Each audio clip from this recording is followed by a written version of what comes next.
Breakfast time. Nagluto ako ng egg na may sibuyas at bawang. Ayaw nito ni Kelly.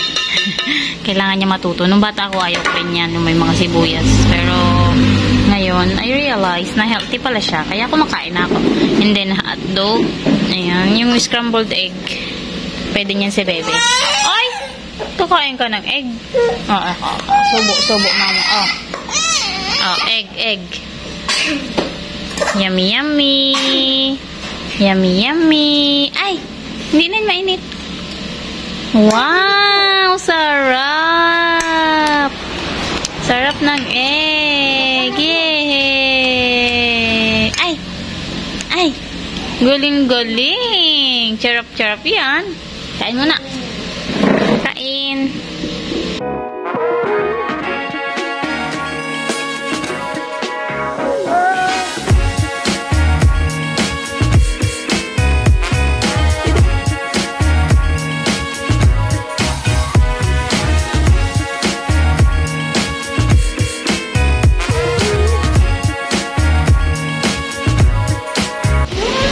Ang aming tuta, ang laki-laki na. Ano kang gagawin ni Ilapot? Hindi niya mahawakan eh. Hindi ka na iyak. Sige na, alisin mo na yung tuta na yan. Alis na, alis. Babay na. Babay na daw. Umalis na yung tuta. Babay. Ayun. Wala na. Nasaan na? Ay. Sundan niya. Gusto niya ng aso eh. Mabait din to. Pero hindi niya mahawakan. Takot. Ay! Doggy! Ow, ow! Ow, ow!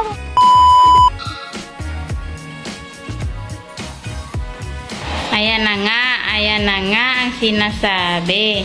Mahilig din siya sa doggy. Don't worry guys, malinis naman yan. Tingnan mo, ayaw niyang paalisin. Gusto niya katabi niya. Very good yan. Mahilig sa doggy yan. Ay, ayaw mo na? Sa doggy? Ha? Ayaw na sa doggy. Ay, kinuha na ni ate. Yung doggy. Ala, yung buntot. Ay! Sabi nila, mas maganda daw yung na po-prone sa hayop yung mga bata para hindi maging allergic ba. Yung masanay sila. Yung iba kasi pag first time, malaki na tapos first time lang makahawak ng pusa or ng aso, sometimes naging allergies nila yung mga balahibo nun or yung ano nun. Pero ito, tuwa siya. Minsan nga pag nakikita niya, naiyak yan pag hindi niya nahawakan. Pag nakikita niya na yung mga aso sa labas. Yan. Ay, kagigil naman yan eh. Kagigil ng batang yan eh. Ay naman nahihiling. Ay, sino nga ba ito? Si Oreo. Oreo. Lalaki na, no? Kahapon, hindi na pala nalinisan ni ate dito. Kaya tayo na lang maglilinis ngayon. Tapos itong upuan na to, ito yung mga tira-tirang bakal noon nung nagpagawa tayo dito ng bubong ay ng steel trusses ba.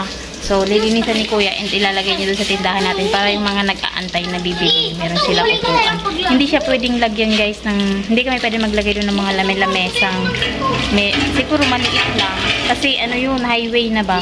Nagpaparada din yung mga kakain kay dito sa karinderya doon nagpaparada. So, hindi siya pwedeng lagyan dahil matatamaan or baka maano yung mga magpapark na sasakyan. And then, yung sa ihaw naman, barbecue, hindi kami pwede pa magtinda ng ganun kasi may nagtitinda rin sa kabila ng ganun. Ihaw-ihaw sila sa kanila, yung mga isaw, dugo, yung mga ganun, yung iniihaw. So, sa amin, mga ano lang, tusok-tusok lang, fried lang tayo. Hindi tayo pwede mag-ihaw. Ayan, maglilinis tayo dyan. Hindi inabot ni ate kahapon at ano, hapon na. Pagod na siguro, hindi na inabot ng oras.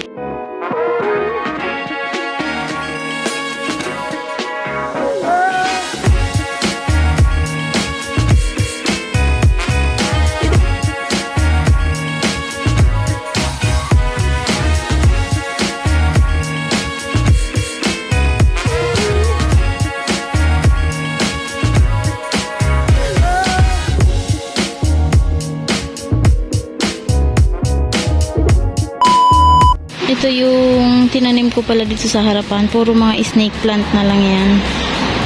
Ayan. Linis na rin dito sa harap. Maganda-ganda pag walang mga damo-damong nakikita. Okay na, hindi katulad kahapon, ano? Ang kalat.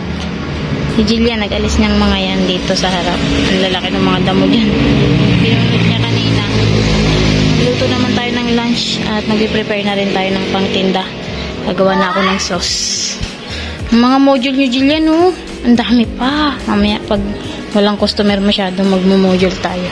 Gawa na ako ng sauce and nailabas ko na rin yung mga paninda natin para hindi na frozen mamaya. Ready na ang sauce. Ito mahalang and ito sweet. Sweet and sour. Mamaya isasali natin. Hugasan ko lang yung mga lagayan. Sarap, sarap. Ito ang sarap ng paggagawa ko ngayon. Matamis-tamis talaga. Hapon kasi hindi masyado si Papa gumawa eh. Magkaiba kami. Iba yung panlasa niya. Pero I think masarap yung ganito. Feeling ko lang din. Tapos gagawa tayo ng gulaman. Hello guys! Buti bait-bait ng batang yan. Oo, sleep lang yan kanina. Timing ano bebe? Nung tulog ka ano? Timing? Yung mga bumibili? Ano? Pagising niya, buti na lang. Gabi na. Hihihi. Ganda talaga ng baby namin. Marunong ka magbabay. Bye-bye. Bye-bye nga, bye-bye. Bye-bye. Oo, uling talaga. Flying kiss naman ang sunod. Flying kiss. Flying kiss, guys. Yay! Bye-bye. Good night. Lilinis na tayo. Linis. Linis. Kiss mo dali. Kiss. Kiss, guys. Yay! Ba't ang ganda mo sa camera, aba? Ang kiss-kiss talaga niyan, aba? Oo. Oo. Kiss, mama. Kiss. Natapos din ang maghapon natin. Thanks God. Salamat. And salamat din sa mga bumibili. Sobrang ang dami na nating balik-balik na customer. Thank you so much. Sa susunod i-video ko sila. Sobrang busy ko kanina kaya hindi ko na i-video ulit. And sasabihin nyo po ulit-ulit ako ng bini-video. So, siguro bukas. Bukas ulit. Kanina kasi sobrang grabe na ubos yung french fries namin. Yung siomai, yung kikiam, yung fishball. So, bukas mamimili ulit tayo. Grabe, ang pawis ko. Grabe. And tinatagyawat na ako, guys. O, ayan o. Nakita nyo. Tinatagyawat ako. Siguro yung init. Tapos yung talsik ng mantika dyan. Tapos paggabi, minsan din ako nakahilamos dahil nga sobrang init. Sa harap ka ng apoy. Tapos pawis, mantika. So, kaya ganyan. Pero okay lang yan. Negosyo is negosyo. Ayun. Sobrang pagod so ngayon. Sila na lang ang maghuhugas muna. Si kuya, tsaka si ate. Dahil sobra talaga as in yung kamay ko. Hindi na ako magbabasa ngayon. Or magpapahinga muna. Umaga pa naman. Maaga ako nagsara ngayon. 6:30 lang. Bumaba na kami dito. Dati kasi mga 8, 7, 8. Pero ngayon 6:30 kasi naubos naman halos. And pagod na. Hindi nga masyadong makadidi si baby. Pinapakain ko na lang ng kung ano-ano. Dahil nga ang daming customer. And then bukas mamimili kami. And yung nagtatanong ng kung magkano to yung kinikita namin, hindi ko na nagsasabihin. Talaga to si Marites. Aling Marites naman eh. Hindi ko na nasabihin. Pero ayun, okay lang. At least makaraos araw-araw na mayroon kang income kahit pa paano. Maliit lang naman dyan. Sa mga nagnenegosyo ng ganyan, alam nyo na yan. Maliit lang naman yung ano dyan. Kumbaga, tinutubo dyan. Kasi, papiso-piso lang yan. So, kung madami kang tutubuin dyan, kung halimbawa, sobrang umaga hanggang hapon, dire-diretso na may customer ka. Pero minsan matumal naman like pag maulan, ganyan. Pero pag ganitong weekend, kaya siguro ang daming bumili kanina kasi weekends, ayan, walang pasok or madaming nagdadaan dyan kasi mainit din kanina. Tapos naubos din yung palamig ko na ginawa kanina, yung buko pandan. Ay, sobrang thanks God. At salamat sa inyo. Alam ko nanonood yung iba. Thank you. Tapos, ano pa ba? Yung tinatanong. Ayun. Alam yan ng mga ng mga naggaganito ring negosyo. Comment nyo nga sa baba. Hindi naman yan guys, hindi namin ikayayaman. Siguro makaraos lang kami sa araw-araw. Ayun. Pinapagpasalamat ko na. Makaraos lang kami everyday. Nagastusin namin and ayun. Magdadagdag din tayo ng iba pang paninda. Soon mag-iipon-ipon lang muna tayo ng mga tinutubo natin dyan sa sa ating pagpipishball kikiam, fried siomai. Yun yung pinakamabenta, fried siomai, kikiam, fishball, tapos french fries, yung french fries. Number 1 siguro siomai, sunod french fries. Tapos lalo na ngayon na weekend, ang daming umorder ng madamihan, gawa ng pulutan, inuman, alam nyo na. So ayun, pahinga na siguro ngayong araw dahil sobrang pagod talaga. Naglinis pa ako, diba, dito before tayo magtinda kanina. Tapos si Ella pa. So ayun, thank you for watching, guys. I-end ko na rin yung vlog. Pahinga na, and then maghihilang ko ng kaunti.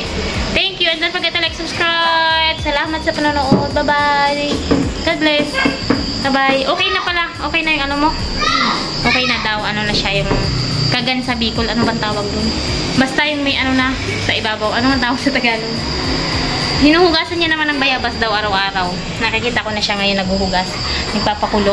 Ayun, okay na. Thank you. And ayun na. Bye-bye. Madilim na dito. Wala, inalis namin yung ilaw at dinala namin doon sa tindahan. Kaya walang ilaw.